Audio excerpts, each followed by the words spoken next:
कराची में बरूद जैसे धमाके के खतरे की बाज़गर सुनाई दे रही है।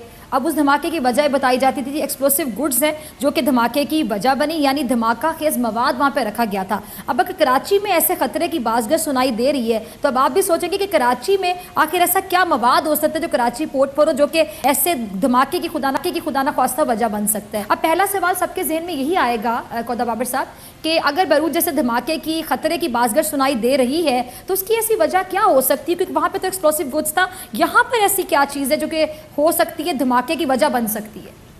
दीदी अस्सलाम वालेकुम जी, बहुत शुक्रिया आपने इस इम्पोर्टेंट मौजू पे मुझे दावत दी। सबसे पहले वजह ये कि 8,000 के करीब हमारे पास कंटेनर्स अनअटेंडेंट पड़े हुए हैं कराची पोर्ट में, और इस बात का इंकशाफ हमारे पास 31 अगस्त को हुआ।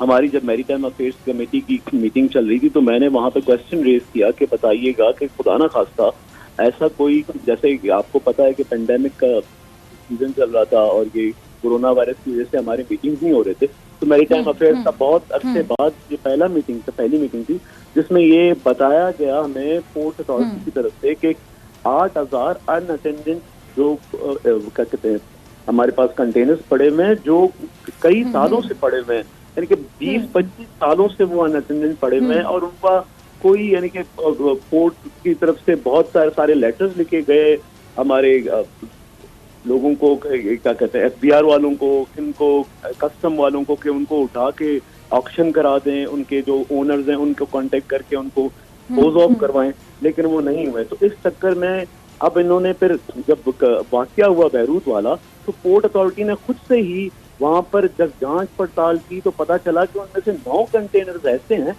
जो आतिश की मादा जिससे हम कहते हैं ना वो उसमें आग लग सकती है। ठीक है, जब इतनी खतरे की घंटी बज चुकी है और आप इतनी ये बड़ी बात कर रहे हैं, इतना बड़ी एक न्यूज़ सामने आ चुकी है, उसके बावजूद अब इसको हटाने की जिम्मेदारी किसकी? अगर धमाका के मवाद वहाँ पे वाकई मौजूद है तो क्या हम अफोर्ड कर सकते हैं बरूद जैसे धमाके? नहीं कर सकते हम अफोर्ड। यही तो दीदी कह रहा हूँ, कल एक आग लगी हमारे पास, उसमें आपने देख लिया हमारे जो चेयरमैन पोर्ट है वो भी खुद भी जख्मी हुए।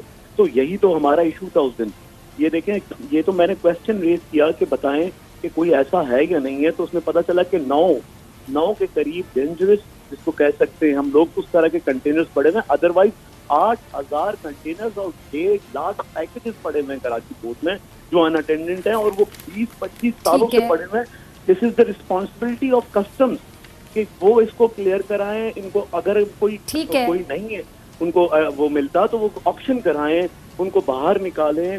पोर्ट की एफिशिएंसी इफेक्ट हो रही है, ये पाकिस्तान की इकोनॉमी का मैटर है, इसमें बहुत सारे लोगों की जानों का सबसे बड़ा इम्पोर्टेंट चीज ये है कि लोगों की जिंदगियों का मसला है, इसको हटाना चाहिए। लेकिन मैं देख रहा हूँ पिछले 31 लेके आज तक बहुत बड़ा मसला है। लेकिन अभी अच्छा, मेरा एक सवाल, ठीक है, अच्छा कौदा बाबर से मैं आपको इंटरप्ट नहीं करना चाह रही थी, आप बड़ी रवानी से बड़ी इंटरेस्टिंग बात बता रहे थे, मैं सुनना चाह रही थी, नाजरीन तक पहुंचाना चाह रही थी। ये ज़रा बताइएगा कि इसको हटाने की जिम्मेदारी किसकी है? मतलब आपकी नज़र में हु इज़ रिस्पॉन्सिबल जो अपनी जिम्मेदारी नहीं पूरी कर रहा? दीदी देखें, कस्टम की जिम्मेदारी होती है, कस्टम के पास पेपर्स आते हैं, कस्टम के पास चीजें ठीक है ना। अब आपने तो ठीक है वो तो क्लियर है, जो कि एक बहुत बड़ा मामला, लोगों की जिंदगी को खतरा है, जिंदगी से बढ़ के कुछ भी नहीं है। तो मुझे बताइएगा कि आपको कैसा रिस्पॉन्स मिला? दीदी मैंने तो आपसे यही कहा कि कस्टम वालों से काम था ये करने का, नहीं किया।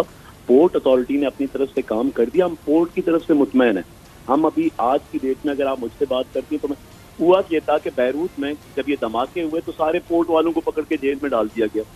हालांकि वहां पर भी हो सकता था कि ये 2013 में ये कंटेनर आए थे, वो ब्लास्ट हुए, ये वाकया पेश आया, लेकिन यहाँ पर तो पोर्ट अथॉरिटी तो 200 मैं कह रहा हूँ लेटर लिख चुकी है, उसके बावजूद अगर कस्टम नहीं करती तो कल खुदा ना खास्ता ये मसला किसी इंडिविजुअल का नहीं है, ये मसला मुल्क का है। यानी मेरे सारे सवाल बिल्कुल ठीक है ना, आपने इतनी तलखी से बोला कि बीबी मैं आपको बता चुका। मेरा सवाल यही था भाई साहब कि आपको रिस्पांस कैसा मिला? अब आप कह रहे हैं ना वो संजीदगी से ले रहे हैं इस मसले को, हालांकि बहुत बड़ा मसला है, यानी आपको मुतमईन नहीं किया गया, आपने आवाज उठाई, हाईलाइट करें इस मसले को। आज हमारे प्रोग्राम में भी हमने आपको इसीलिए दावत दी है। जी लेकिन कस्टम वालों से आप मुतमईन नहीं है ना, मुझे आपकी बात की समझ आ रही है। मैं पोर्ट के बयानात से बिल्कुल मुतमईन हूँ, लेकिन मैं आज भी एफबीआर जो कस्टम काम है उनके जो वहाँ हैं जो रिस्पॉन्सिबल हैं उनके रवैये से आज भी मुतमईन नहीं है।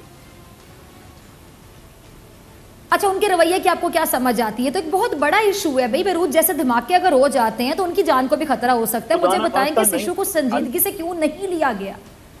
बीबी यही कह रहा हूँ, खुदा न खास्ता ऐसे धमाके इंशाल्लाह नहीं होंगे, हमें पैनिक फैलाने की भी जरूरत नहीं है, ऐसे धमाके इंशाल्लाह नहीं होंगे, लेकिन ठीक है, लेकिन एक अलार्मिंग सिचुएशन तो हो सकता है। जी जी, उनकी जिम्मेदारी है कि वो इन चीजों को क्लियर करते। मैं आपसे कह रहा हूँ ये आज का मैटर नहीं है, ये 25 सालों का मैटर है।